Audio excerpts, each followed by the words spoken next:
The question often is, does Amsterdam, my Amsterdam, did we have any Kabbalist here in Amsterdam? And yeah, we had a couple, and I'm gonna discuss with you one of the most known in the entire world, especially in the Jewish community, studied all over the world, very known. And his name is the Ramchal, that's his abbreviation. So his real name is Rabbi Moshe Chaim Luzatto, but we call him the Ramchal, and he wrote this book in Amsterdam, The Path of the Just, Mesilat HaYesharim. The remarkable thing is he had to flee Italy, so he's originally from Italy, but his thoughts, his ideas were too radical. They were probably not accepted, I think, by the Catholic Church. And he had to flee and come to Amsterdam. So in a more tolerant climate of Amsterdam, he wrote his book, The Path of the Just. If we dive into the book, there are two remarkable things, and I can explain them to you. And I'll read the first chapter.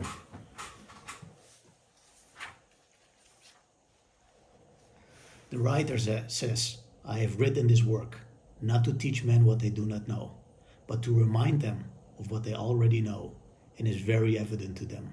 For you will find in most of my words only things which most people know and concerning which they entertain no doubts.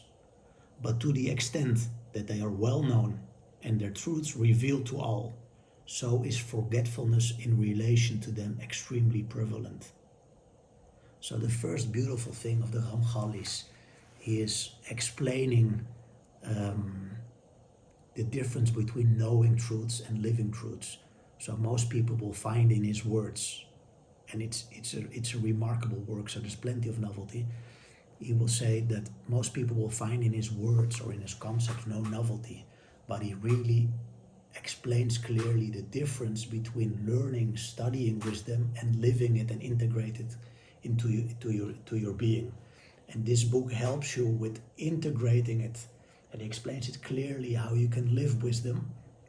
And what he explains beautifully is what we do not see clearly in society. So if you think about mathematics, if you think about physics, you think like, oh yeah, this is something that really has to be studied, and years of studying. But when we think about human nature, living wisdom, we often take it for granted.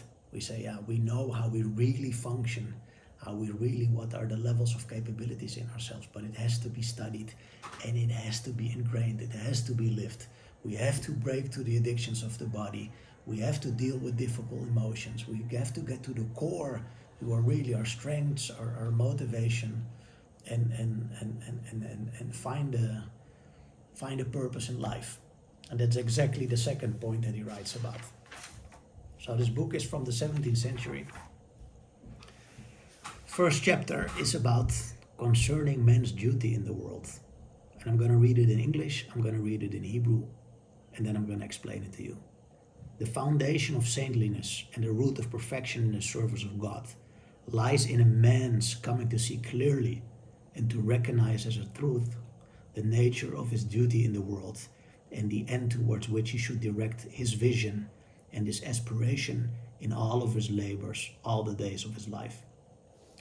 יסוד החסידות ושורש העבודה תמימה הוא שיתברר ויתעמת אצל האדם מה חובתו בעולמו ולמה צריך שישים מבטו ומגמתו בכל אשר הוא עמל כל ימי חייו. Okay, I'm not native Hebrew speaking, so I can make a mistake. What is he saying? He said really in the essence that the purpose of man is to understand clearly what his purpose is and to direct all his efforts towards purpose. And that's something remarkable because this is written in the 17th century. And I talk about in many of my videos. Engagement in work here in Western Europe is around 13-14%, 2025. So to really work from purpose, to really feel engagement, to feel engaged, to stay true to our core, what is really driving us, what's our strength, and how can we elevate the world, how can we repair it, how can we improve it, how can we be a just leader. That's still something very, very rare. I'd say thank you for watching, and yeah, let me know if you have any questions or anything else.